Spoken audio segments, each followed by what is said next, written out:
Well, the UN's New York Climate Week is officially underway, with business leaders, government officials, and activists all meeting to discuss progress towards a net zero world. Last year, world leaders agreed to set more ambitious climate goals at the COP26 summit. They were given a September deadline to submit new plans, but only 11 of the 196 countries have done that.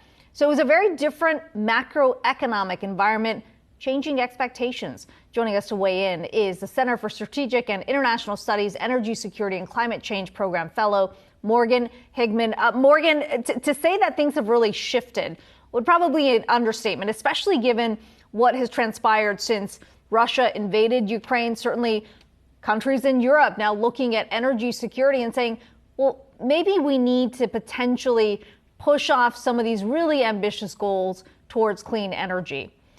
How do you think that all plays out this week? Thank you for having me. I think it's absolutely true that we live in a different world than we did in November of 2021. Russia's invasion of Ukraine, of course, is at the top of that, but inflation spiraling kind of all around the world. We're seeing energy, food, and supply chain sort of concerns. All of these are creating challenges for those important climate commitments that have been made. And I would say that we've seen a variety of responses. Some have really doubled down on renewable energy and energy efficiency as a way to address these energy crises we're seeing. Others are, of course, falling back on fossil fuel resources. And some, frankly, I think are kind of attributing some of these energy costs to energy transition and climate commitments that they've made, maybe not rightfully. We've also seen that these geopolitical tensions have sort of undermined some of the bilateral agreements that came out of COP26, perhaps most importantly, that between US and China.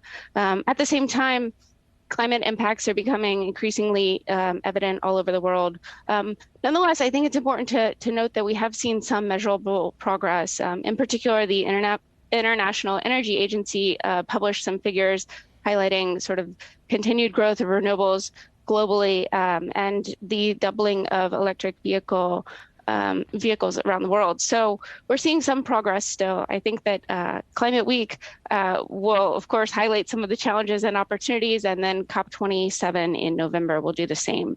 You've got the president coming into New York tomorrow to address the UN General Assembly. Obviously, this isn't just about climate, other geopolitical issues too, but he comes in with a big package to say, look, we were able to meet some of these goals through the Inflation Reduction Act. How do you think that divide between what the U.S. has pushed for and Europe is growing when you consider Europe is really the one that is experiencing the brunt of the energy crisis?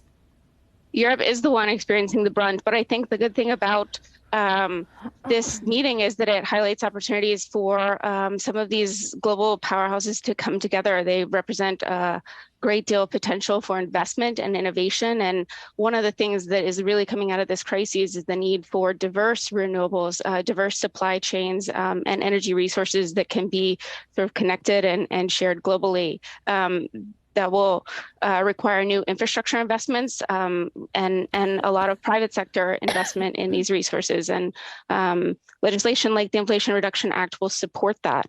But some of these meetings will provide opportunities for major leaders to come together around some of these goals. And we need that. That said, Climate Week is important, but it's probably not going to be the place where we can map the road to net zero, right? These conversations are going to continue for a long time.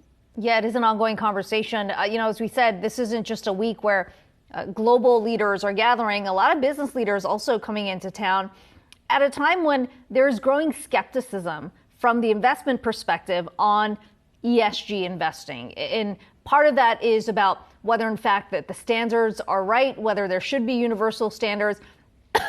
How do you think that affects the messaging from these companies? Number one, as you said, they're being hit by inflation. Shareholders are saying, look, maybe this isn't the time to double down on clean energy. At the same time, there's the investment community that's saying everything that was pushed for an ESG hasn't necessarily materialized. Absolutely. And I think there's a great deal of tension between the need for sort of ambitious and accelerated solutions and also the need for credibility and transparency. And we'll see that play out in a number of different ways, I think. new technologies will provide some opportunities to decarbonize sectors that haven't seen a lot of progress. In particular, we can think about transportation and heavy industry. And we've also seen some renewed commitments to reforestation and sustainable investments that are more environmentally focused, that might have broader appeal for some of those who have skepticism about these emerging technologies. Well, we will be watching for any headlines that come out this week. Morgan, it's good to have you on today. Center for Strategic and International Studies, Energy Security and Climate Change Program Fellow Morgan Higman.